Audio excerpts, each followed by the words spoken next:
कहाँ तक हुआ था हमारा? शांत रस हो गया था। आज हम पढ़ेंगे भक्ति रस।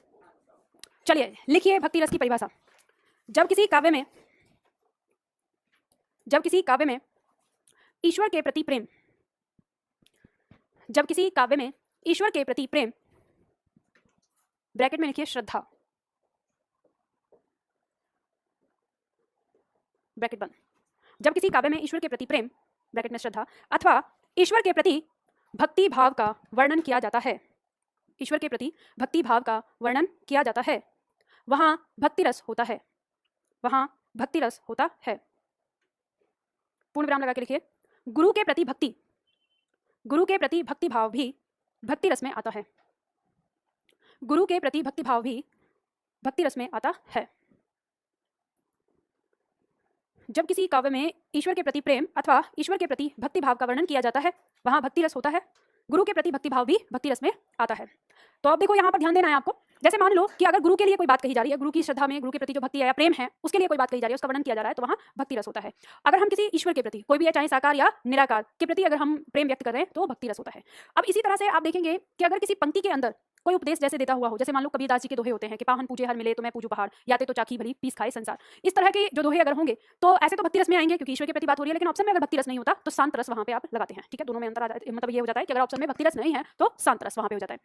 अब यहाँ पे हम बात करते हैं इसके स्थायी भाव की, तो स्थायी भाव हो जाएगा ईश विषयक रति। अगर ऑप्शन में दिया है रति भी दिया है, ईश विषयक रति भी लिखा हुआ है तो ईश विषयक रति होगा। अगर ऑप्शन में ईश विषयक रति नहीं है, केवल लिखा है रति और ऐसा लिखा है रति, हास, क्रोध और भय इस तरह से दिया है तो वहां रति होगा। आश्रय आलंबन, जिसके मन में भक्ति की भावना उत्पन्न हुई है, भक्त, लेखक, पाठक, कवि, श्रोता, दर्शक ये रहेंगे। विषय आलंबन में वह व्यक्ति जिसे देखकर या जिसे सुनकर भक्ति उत्पन्न हुई है। उद्दीपन में वे परिस्थितियां या वस्तुएं जिनके कारण भक्ति उत्पन्न हुई है, जैसे ईश्वरीय ज्ञान, संतों के वचन, मंदिर, मूर्ति आदि। तो आप देखेंगे जैसे संतों के वचन से हमारे अंदर वैराग भी उत्पन्न होता है और भक्ति भी उत्पन्न होती है। तो वैराग और भक्ति एक तरह से एक दहलीज पर आकर दो रास्ते निकलते हैं। ये एक चीज हो जाएगी कि मान लो हमारे मन में सबसे पहले आता है ठहराव, वैराग जैसा आता है, संसार से मोह भंग हो जाता है, फिर उसके बाद हम रास्ता पकड़ते हैं। अगर हम कहते हैं कि हमने संन्यास ले लिया तो एक निराकार ईश्वर की तरफ चला गया, और अगर हमने किसी ईश्वर की भक्ति करनी शुरू कर दी वो साकार ईश्वर की तरफ चला गया। लेकिन दोनों ही पथ जो है वो जाते किस ओर है, वो इस संसार से अलग हटके जो दूसरा संसार है, तो वो दूसरा संसार क्या है, वो ईश्वरीय तो है ही, वही अदृश्य शक्ति जो हमारे पास नहीं है, हमें दिखाई नहीं देती, हम उसके प्रति झुक जाते हैं, उसका झुकाव हो जाता है। तो इसीलिए इसके उद्दीपन और इसकी परिस्थितियां जो होती हैं कुछ कुछ आपको सिमिलर मिलेंगी, शांत रस की और भक्ति रस की। अनुभव में आ जाएगा आश्रय की चेष्टाएं, ध्यान लगाना, आंखें बंद करना, माला जपना या भक्ति के भजन गाना आदि, ये उसकी क्रिया प्रतिक्रिया रहेगी। संचारी भाव में आ जाएगा दीनता, धृति, क्षमा, दया आदि। अब उसके अंदर कुछ बचेगा ही नहीं, तो धृति मतलब ठहराव आ गया हर चीज के लिए, क्षमा हर किसी को क्षमा कर दिया, किसी के लिए कोई प्रतिशोध नहीं, किसी से प्यार नहीं, किसी से कुछ नहीं, एकदम अलग हो गया। तो ये सब संचारी भाव में आएंगे। उदाहरण देखेंगे, जैसे पंक्ति कह रही है मेरा मन अनंत कहाँ सुख पावे, जैसे उड़ जहाज को पंछी पुनि जहाज पे आवे। पंक्ति है सूरदास जी की, ठीक है, और इन पंक्तियों के पीछे सूरदास जी अपनी जो भक्ति है कृष्ण के प्रति उसका वर्णन कर रहे हैं और बता रहे हैं कि जो मेरा मन है वो कृष्ण की भक्ति में ही सुख प्राप्त करता है, कृष्ण की भक्ति के अलावा मुझे और किसी देवी देवता की भक्ति अच्छी नहीं लगती। और फिर उसमें बता रहे हैं कि अगर मैं किसी देवी देवता की भक्ति करता भी हूं या कोई और, वो सबके लिए भी कहते हैं कि कोई और अगर कृष्ण की भक्ति को छोड़कर किसी और की भक्ति करता है तो उसके लिए वो चीज क्या है, तो बताते हैं कि मेरा मन अंत कहाँ सुख पावे। तो मेरा मन अंत यानी अंत में अंततः मेरा मन कहीं सुख नहीं पाता, कहाँ सुख पाता है, कृष्ण की भक्ति में। फिर कहते हैं जैसे उड़ जहाज को पंछी पुनः जहाज पे आवे, जिस प्रकार से एक जहाज का पंछी उड़ के चला जाता है और फिर वापस जहाज पे आ जाता है, वैसे ही मेरा मन है कि अगर मैं किसी और देवता को अगर ध्यान लगता हूं तो मेरा मन वापस कृष्ण की भक्ति में आ जाता है। आगे कहते हैं कमल नयन को छाड़ी महात्म और देव को ध्यावे। बताते हैं कि कमल नयन यानी कृष्ण के लिए आया यहाँ पर कमल नयन, कि कृष्ण को छोड़कर महात्म मतलब कोई महामूर्ख ही होगा जो किसी और देवता को ध्याएगा यानी उसकी पूजा करेगा। परम गंग को छाड़े प्यासो दुर्मत कूप खनावे। अब किसी कृष्ण को छोड़कर किसी और देवता को ध्याना बिल्कुल वैसा है। अब उसको बता रहे हैं, उसकी तुलना कर रहे हैं कि जैसे परम पावनी गंगा को छोड़कर कोई प्यासा दुर्मति मतलब मूर्ख बुद्धि वाला ही होगा जो कुआं खोदने जाएगा, कि मुझे अब सामने परम पावनी गंगा है और उसका पानी नहीं पीना, उसे क्या करना है, कुआं खोद के पानी निकलेगा तब पानी पीना है। तो ऐसी वाली स्थिति हो जाती है कि कृष्ण को छोड़कर, साक्षात कृष्ण को छोड़कर किसी और देवता की पूजा करना। आगे कहते हैं सूरदास प्रभु काम धेनु तज छेरी कौन दुहावे। ये फिर अब दूसरा उदाहरण दे रहे हैं कि सूरदास जी कहते हैं कि बताओ कामधेनु, कामधेनु यानी जो हर इच्छा को पूरी करने वाली है, उसको छोड़कर, तजी माने छोड़कर, छेरी माने बकरी, बकरी का पर्यायवाची है छेरी, कौन दुहावे, दुहावे मतलब दोहना, दूध निकालना उसका, कि ये तो कामधेनु साक्षात खड़ी हुई है और कामधेनु को छोड़कर किसी बकरी का दूध निकालना जैसा होता है कृष्ण को छोड़कर किसी और देवता का मतलब स्मरण करना। तो यहाँ पर जो सूरदास जी हैं वो अपनी भक्ति भावना को प्रदर्शित कर रहे हैं कि कृष्ण को लेकर उनके मन में किस तरह की भक्ति है। तो इन पंक्तियों में कौन सा रस होगा, भक्ति रस। ठीक है, अब नंबर 2 आता है, पायो जी मैंने राम रतन धन पायो, वस्तु अमूल दी मेरे सदगुरु कृपा कर अपनायो। ये पंक्तियां हैं मीरा जी की। ठीक है, अब मीरा जी का और भी पंक्तियां आती हैं, जैसे मेरे तो गिरधर गोपाल दूसरा ना कोई। अब जैसे ये पंक्ति आ जाती है तो आप देखेंगे कि मार्केट में बहुत सारी किताबों में इसमें श्रृंगार रस दिया होता है, लेकिन और आप किताबों का अध्ययन करेंगे और कवियों का अगर अध्ययन करेंगे तो कहते हैं मीरा के दोहे कभी भी श्रृंगार रस में नहीं रखे जाएंगे। अब ये कह सकते हो कि मूर्ख बुद्धि वाले या जिनका दिमाग ही काम नहीं करता वो लोग मीरा जी के शब्दों को दिमाग में रखते हुए उनको श्रृंगार रस में ले जाते हैं। तो आपको हमेशा ये बात याद रखनी है तो कि मीरा के दोहे जितने भी आएंगे, चाहे उन्होंने अपना पति कहा है, चाहे उन्होंने अपना प्रेमी कहा है, चाहे अपने प्यार का वर्णन किया है, चाहे उन्होंने अपनी भक्ति का वर्णन किया है, मीरा जी के दोहे हमेशा भक्ति रस में आते हैं। क्यों आते हैं? क्योंकि श्रृंगार रस वहां आता है जहां नायक और नायिका सशरीर एक दूसरे के लिए उपस्थित हों। अब जब श्रृंगार में संयोग है तो वियोग है। अब ऐसा तो है नहीं कि वियोग शुरू हो जाएगा, वियोग कभी अपने आप नहीं शुरू होगा। ऐसा हो सकता है कि संयोग आया तो जीवन में संयोग ही रहा, कभी वियोग आया ही नहीं, लेकिन ऐसा नहीं हो सकता कि पहले वियोग आएगा और उसके बाद संयोग आएगा, क्योंकि वियोग तो बाद की चीज है, संयोग होने के बाद। तो इसलिए जब हम श्रृंगार की बात करते हैं तो जब संयोग हुआ ही नहीं तो फिर श्रृंगार कैसा? मीरा जी कब की हैं? मीरा जी हैं तुलसीदास और सूरदास के समकक्ष, और ये 1013 के आसपास की कहानी है। और ये कृष्ण जी कब हैं? ये द्वापर युग की कहानी है। तो यहाँ तो ये तो कलयुग में और वो है द्वापर युग में, युग ही बदल जा रहे हैं, साल तो अलग की बात है। तो कृष्ण कब हैं और मीरा जी कब हैं? तो मीरा ने कभी कृष्ण को छुआ नहीं और कृष्ण ने कभी मीरा को देखा नहीं, तो उनका प्रेम कैसे प्रेम हो सकता है? वासना वाला। उनका प्रेम कभी वासना वाला नहीं हो सकता, और श्रृंगार रस में वासना वाला प्रेम ही चलता है। इसीलिए तो भक्ति रस और वात्सल्य रस को श्रृंगार रस से बाहर निकाला है। तो इसलिए जो लोग कहते हैं कि मीरा के दोहे श्रृंगार रस के हैं, वो बिल्कुल सरासर गलत कहते हैं। उनको पता ही नहीं है, उन्हें पहचान ही नहीं है फिर श्रृंगार रस की कि श्रृंगार रस में आखिर है क्या। तो ये चीज ध्यान रखिएगा कि मीरा जी के दोहे जब भी आएंगे वो सब भक्ति रस में आएंगे। पंक्ति कहती है, पायो जी मैंने राम रतन धन पायो, वस्तु अमूल दी मेरे सदगुरु कृपा कर अपनायो, कि मैंने राम रत्न रूपी धन को पा लिया है। अब आप कहेंगे कि बात कर रहे हैं कृष्ण की और यहाँ आ रहा है राम, तो याद रखना मीरा के लिए कृष्ण और राम में कोई अंतर नहीं है। जब कृष्ण और राम में कोई अंतर नहीं है, एक त्रेता युग के में जन्म लेने वाले और एक द्वापर युग में जन्म लेने वाले दो लोग हो गए, तो फिर मूर्ख बुद्धि तो ये भी कह सकते हैं तो मीरा जी दो से प्यार करती थी। ये तो ये वाला चक्कर हो गया, बात समझ रहे ना। तो यानी कहने का मतलब है कि उन्होंने राम भी उसी को कहा है, कृष्ण भी उसी को कहा है, जिसमें वो जानते हैं कि विष्णु का अवतार है। तो आप जैसे देखेंगे कि जो इनकी भक्ति कर रहे हैं तो वो राम और कृष्ण में कोई अंतर नहीं जानते। जब उनकी भक्ति की बात आती है तो राम को कृष्ण, कृष्ण को राम कहकर संबोधित कर देते हैं, क्योंकि मानते हैं कि वो विष्णु का ही रूप है, या दोनों इन तीनों रूप को वो एक मानते हैं। तो इसलिए ध्यान रखना, ये मत सोचना कि मीरा जी राम की बात कैसे कर सकती है। तो ये राम का मतलब उनका मतलब ईश्वर से ही है कि मैंने राम रूपी यानी ईश्वर रूपी रत्न धन को पा लिया है और वस्तु अमूल दी मेरे सदगुरु। हे मेरे सदगुरु, आपने मुझे जो ये वस्तु दी है, मतलब जैसे कोई मीरा जी ने दीक्षा ली मतलब ईश्वर को का भजन करने के लिए, ईश्वर को पाने के लिए, तो उसी दीक्षा को यहाँ पे कहा है कि आपने जो मुझे ये वस्तु दी है, एक भक्ति की जो वस्तु दी है, ये मेरे लिए बहुत अमूल दी है, कृपा कर अपनायो। आपने मुझ पर बहुत बड़ी कृपा करी कि मुझे अपनाया। तो इसमें राम या कहें ईश्वर के प्रति भक्ति भाव तो है ही, साथ ही साथ इसमें जो गुरु है उनके प्रति भी भक्ति भाव है। ठीक है, तो यहाँ पे अब अगला कहता है, तीसरा पॉइंट कहता है, तू करता तू भया मुझ में रही न हूं, बारी फेरी बल गई जित देखा तित तू। अब ये जो पंक्ति है ये है कि तू करता तू भया, मतलब तेरा नाम लेते लेते मेरे अंदर तू ही हो गया, मुझ में रही न हूं। इस हूं का मतलब अहंकार से है कि मेरे अंदर जो अहंकार था, मेरे अंदर जो हूं थी या अहम था, वो अब नहीं रहा। बारी फेरी बल गई, मतलब इतनी बार मैंने तेरा नाम फेरा कि मेरे अंदर की बल, मतलब बली जो है इसका अर्थ है अकड़, मेरे अंदर की जो अकड़ थी वो निकल गई। जित देखा तित तू, अब मैं जिधर देखता हूँ वहां पर तू ही है। तो यहाँ पे जो बात हो रही है ये कृष्ण के लिए बात हो रही है, मतलब हम ये कह सकते हैं ईश्वर के लिए, सॉरी कृष्ण के लिए, केवल कृष्ण के लिए नहीं, ईश्वर की बात हो रही है कि मेरे अंदर मैंने जब तेरा नाम लेना शुरू किया तो मेरे अंदर सब कुछ तू ही हो गया, और मेरे अंदर का जो अहंकार था, जो मेरे अंदर की हूं थी, वो खत्म हो गई, और मैंने तेरा नाम इतनी बार फेरा है कि मेरे अंदर की सारी अकड़ निकल गई, मेरे अंदर का जो अज्ञान था वो सारा निकल गया। अब जित देखा तित तू, अब मैं जहां देखता हूं वहां मुझे हर चीज में बस तू ही नजर आता है। ठीक है, तो यहाँ पे आपको ये बात समझ में आती है, ये है हमारा भक्ति रस। और अब हम करते हैं यहाँ पर वात्सल्य रस। वात्सल्य रस देखते हैं, एक सेकेंड।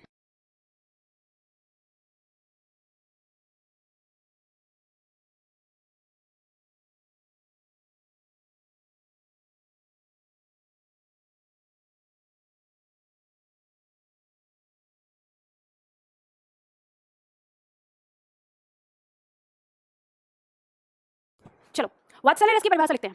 लिखिए वात्सल्य, जब किसी काव्य में किसी बालक की बाल लीलाओं का, जब किसी काव्य में किसी बालक की बाल लीलाओं का ऐसा वर्णन किया जाता है, जब किसी काव्य में किसी बालक की बाल लीलाओं का ऐसा वर्णन किया जाता है जिससे मन में ममत्व उत्पन्न होता है,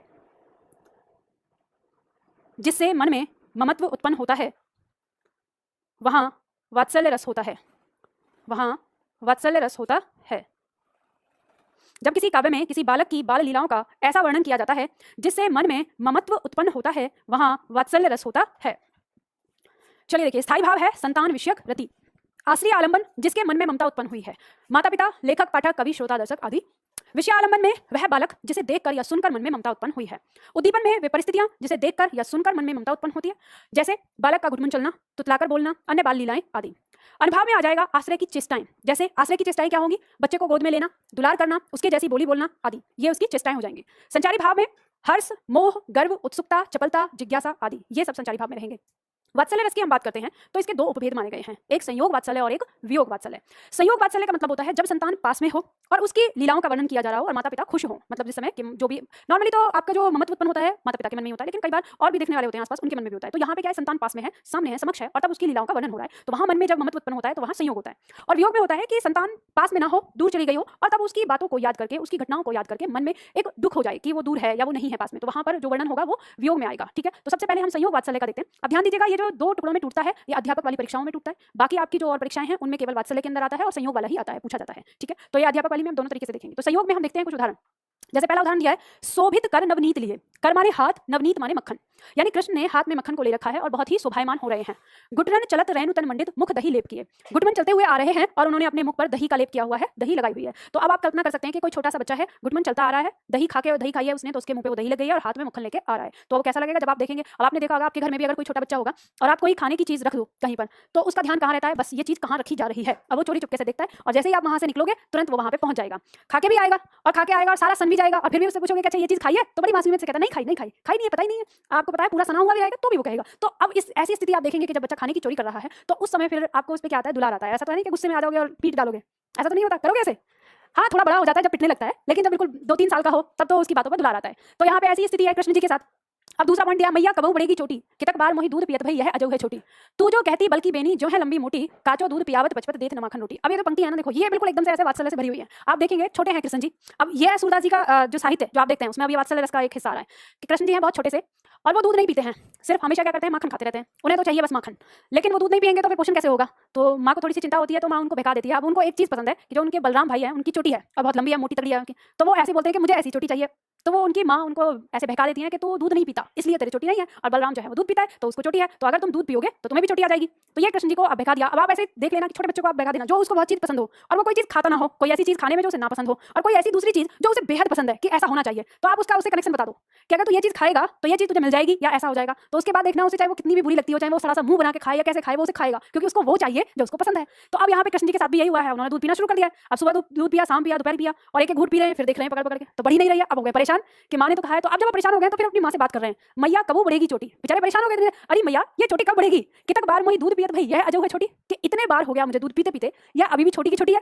फिर कहते हैं तू जो कहती बल्कि बेनी, बेनी का मतलब है छोटी, बल माने यहाँ पे बलराम के लिए आया कि तू तो कहती थी कि जैसी बलराम की चोटी है मोटी वैसी ही लंबी मोटी चोटी हो जाएगी मेरी, तो लेकिन ये तो अभी तक नहीं बढ़ रही है। काचो दूध पियावत पचपच देत ने माखन रोटी, और जैसे ही मतलब पेट से पच जाता है फिर कच्चा दूध मुझे पिला देती हो बार बार, और मुझे माखन रोटी नहीं दे रही हो, बार बार दूध पिलाई जा रही हो और ये चोटी भी नहीं बढ़ रही है। तो अब मान लो इस तरह से आप देखेंगे तो आप उस बच्चे को जिसको आपने बहकाया है तो वो आपसे 1 दिन 2 दिन के बाद तुरंत पूछ लेगा कि ये कब मिलेगा बता दो। तो अब बच्चे की ऐसी स्थिति पर क्या आता है, गुस्सा की दुलार, गुस्सा गुस्सा ही बोलेंगे, दुलार आता है। ऐसे देखते हैं तो हंसी आती है ऐसे कि देखो ये कैसा है। जब वो बच्चा बड़ा हो जाता है तो उसके बड़े होने पे फिर उसको चिढ़ाया भी जाता है कि तू बचपन में ऐसे किया करता था। तो यहाँ पर क्या है, वात्सल्य रस है। अब आपको ये बात पता चल जाती है जहाँ छोटे बच्चे के बारे में बात हो, छोटे बच्चों की चाहे उसका रोना, चाहे उसका खेलना, चाहे उसका किलकारी मारना, चाहे उसका नहाना ओढ़ना पहनना खाना पीना, उसमें जहाँ बात हो रही है वहाँ पर वात्सल्य होता है, क्योंकि छोटे बच्चे के हर काम में कुछ ना कुछ अलग होता है। जैसे तीसरा पॉइंट है, यशोदा हरि पालने झुलावे हिलरावे दुलरावे मल्हावे जोई सोई कछु गावे। यहाँ पे पंक्ति कहती है अब कृष्ण जी बहुत छोटे से हैं तो यशोदा जी उन्हें पालने में झुला रही हैं, ठीक है। तो कहा यशोदा हरि पालने, यशोदा का मतलब यहाँ पे यशोदा से है कि यशोदा हरि पालने झुलावे, हरि माने कृष्ण के लिए आया कि हरि को पालने में झुला रही हैं यशोदा। हिलावे दुलरावे मल्हावे जोई सोई कछु गावे, कि ऐसे हिलाती हैं गोद में लेके दुलारती हैं, मल्हावे मतलब गाना सुना रही है उनको, कुछ कुछ जो भी उन्हें याद आ रहा है वो उन्हें सुना रही है। कबहू पलक हरि मूंद लेते हैं कबहू अदर फरकावे। और अब कृष्ण जी भी सोने की एक्टिंग कर रहे हैं। अच्छा सोने की एक्टिंग करें, छोटा बच्चा जैसे सोता है उसको सुलाया जाता है कि कभी तो अपनी पलकें मूंद लेते हैं और कभी अधर मतलब होठ, कभी होठ फरकाते हैं तो ऐसा लगता है जैसे जग गए हैं। सोवत जानी मौन है के रही करी करी सैन बतावे। अब जैसे जब वो आंख बंद कर लेते हैं तो यशोदा को लगता है कि वो सो गए तो वो चुप हो जाती हैं और फिर नंद बाबा को बताती हैं आंखी आंखों में सहन करके कि हाँ ये सो गया है, शांत रहना है। लेकिन यही अंतर उकलाई उठी हरी जसमत मधुरी गावे, और फिर जैसे उन्हें लगता है कि हमारे गाना बंद कर दिया है तो फिर एकदम से उकला के उठ जाते हैं और फिर यशोदा गाना शुरू कर देती है। जो सुख सूर अमर मुनि दुर्लभ सो नंद भावनी पावे। नीचे की पंक्ति कहती है जो सुख, सूर माने देवता और अमर मुनि, दुर्लभ मतलब बहुत ही मुश्किल से है उनके लिए दुर्लभ है, ना मिलने वाला। जो सुख किसी देवता को या किसी अमर मुनि को भी नहीं मिलने वाला है, सो सुख नंद, नंद बाबा, भावनी माने पत्नी, तो अर्थात किसके लिए आया है, यशोदा के लिए। तो वो सुख यशोदा पा रही हैं क्योंकि फिर भी उनकी गोद में कौन है, श्री हरि है। तो यहाँ पे सूरदास जी ने ये कहा है। तो इसमें यहाँ पे कृष्ण के बचपन में जब बच्चे को ऐसे हिला के दुलार के सुलाया जाता है तो आपने देखा होगा कितने लोगों ने सुलाया बच्चे को, सुलाया तुमने सुलाया और किसी ने सुलाया या देखा ही है बस। तो आपने महसूस किया होगा मन में ममत्व उत्पन्न हुआ कि नहीं छोटे बच्चे की बातें सुनकर। तो यही होता है, देखो पुरुषों का तो पता नहीं लेकिन स्त्रियों के मन में तो बहुत जल्दी आ जाता है ना। वैसे आजकल पुरुषों के मन में भी ममत्व आ जाता है। वो पुराने जमाने के पिताजी अब गए जो बाद में बात भी नहीं करते थे। आजकल तो मैंने देखा है कि जैसे रास्ते में चलते हैं तो जो छोटा बच्चा होगा वो पापा के पास ही होता है। और आजकल एक चीज और हो गई है कि बच्चा जब सबसे पहले बोलता है शुरुआत में तो अक्सर पापा ही कह रहा है। मैंने बहुत सारी क्लिपिंग में देखी है ऐसे कि वो मम्मी नहीं बोलता पापा ही बोलता है। तो इसका कारण क्या होता है, जो उसके पास ज्यादा होगा, जो उसे ज्यादा रखेगा, वो रात दिन उसे यही तो बोलने के लिए बोलेगा ना। बच्चा जब बोलेगा मम्मी होती है तो कहती है माँ बोल, तो माँ माँ बुलवाती है। अब पापा होंगे तो पापा पापा बुलवाएंगे। तो जो पहले बुलवाता है वो पहले वही बोलता है, वो सीखता है। तो वही है। खैर जब बच्चे की बात करते हैं तो मन में वात्सल्य उत्पन्न होता है। वियोग वात्सल्य की बात करेंगे जब संतान दूर हो और उसकी बाल लीलाओं अथवा उसकी आदतों का वर्णन किया जाता है वहां पर वियोग वात्सल्य होता है। जैसे उदाहरण दिया है संदेशो देव की सो कहियो। ये पंक्तियां उस समय की है जब यशोदा जी के पास अक्रूर जी आते हैं, जब कृष्ण जी 18 साल के हो गए हैं।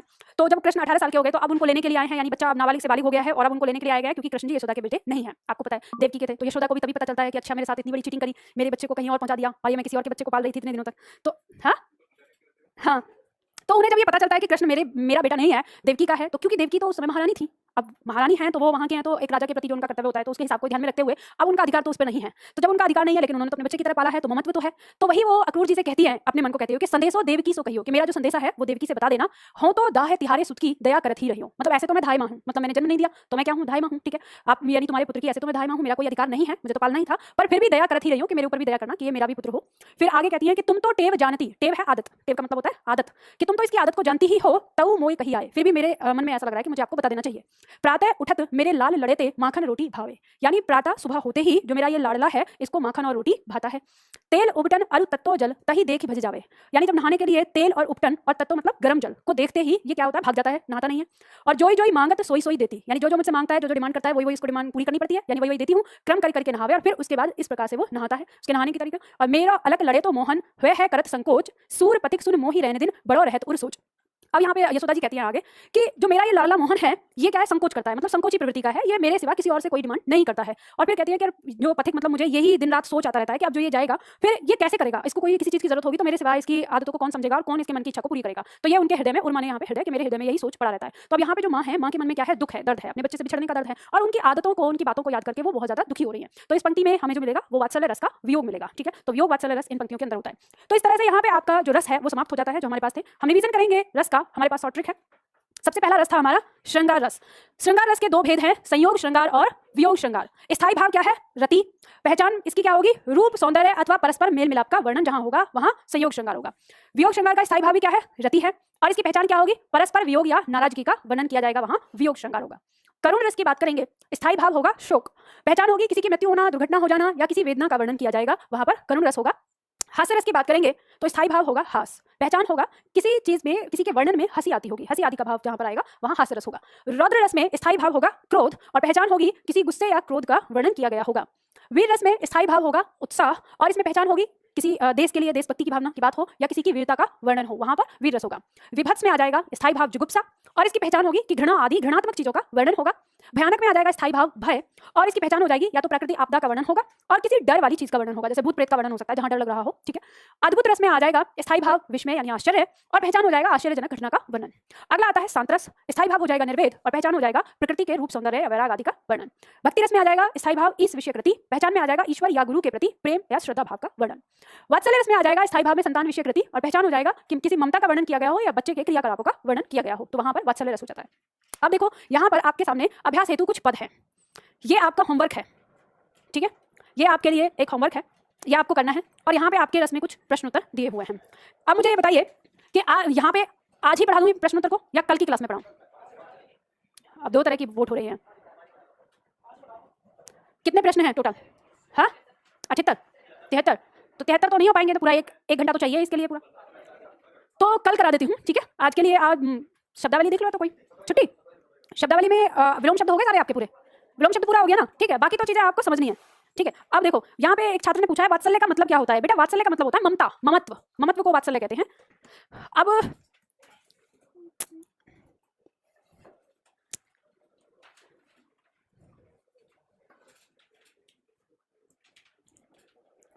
पेज नंबर 113 शब्दावली में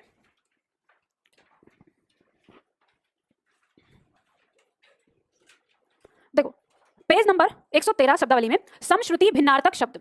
समश्रुति भिन्नार्थक शब्द का मतलब क्या होता है, सम माने समान, श्रुति माने सुनाई देने वाला, भिन्न माने अलग, अर्थ माने अर्थ। तो क्या हुआ पूरे शब्द का, जो समान सुनाई देते हैं लेकिन भिन्न अर्थ रखते हैं उन्हें समश्रुति भिन्नार्थक कहते हैं। जैसे उदाहरण में दिया है अवधि और अवधि, हाँ हो गया है ना, इसका एक सेट बता दिया तो अच्छा, चलो मैंने करवा दिया था ना, तो यही बताना था, ठीक है। अब इसमें आप लोग कर रहे हो तैयारी कि नहीं कर रहे इसकी, समश्रुति की पढ़े कि नहीं पढ़े?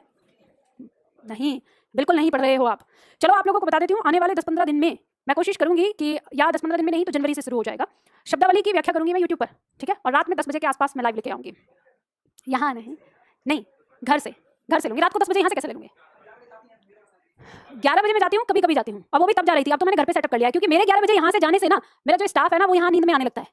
तो फिर बात यह है कि अब मेरी तो कहते हैं ना उल्टी खोपड़ी, अब उल्टी खोपड़ी है तो भाई जगना है, 11 बजे तक जगना, पर बेचारे स्टाफ को क्या मतलब है रात में जगने ना जाने, उनकी तो अपनी दिनचर्या है। तो मुझे लगा कि परेशान नहीं करना चाहिए ऐसा किसी को, तो इसलिए मैंने अपना डेस्कटॉप जो था वो घर पे ही रखवा लिया। तुम्हारे जैसे स्टूडेंट हो जाए तो फिर मुझे अपना घर भी बड़ा करना पड़ेगा। अच्छा घर से तुम फ्री हो तो सब फ्री है क्या? तुमको लगता है कि सब मेरे तुम्हारे जैसे लोग हैं कि घर पे आगे पीछे कोई है ही नहीं? हाँ चलो तो देखो सुनो, बात ध्यान दो। समश्रुति भिन्नार्थक में अभी जैसे हमने पढ़े यहाँ पे रस और छंद तो नहीं किया, रस और अलंकार अभी जैसे हमने किया है, तो यहाँ हमें पता चलता है कि इसमें समश्रुति में आपको जो याद करना ही करना है ना, वो अभ्यास 4 तक तो बिल्कुल ही कर लेना, ठीक है। और बाकी सबको एक बार पढ़ के छोड़ देना, ताकि आप लोगों को ये बात पता चले कि इसमें किस तरह के शब्द आते हैं, ठीक। आपकी परीक्षा में प्रश्नोत्तर की रही बात, तो जो इसमें लास्ट में प्रश्नोत्तर दिए हुए हैं इनको अच्छे से याद कर लेना, बाकी सबको एक बार पढ़ना जरूर है, ठीक है। तो मैंने आपको ये करवाई दिया है समश्रुति भिन्नार्थक, तो चलो फिर छुट्टी कर लो अब आप लोग। कौन सा? उसके लिए परीक्षा के लिए, मतलब अध्यापक वाली परीक्षा के लिए।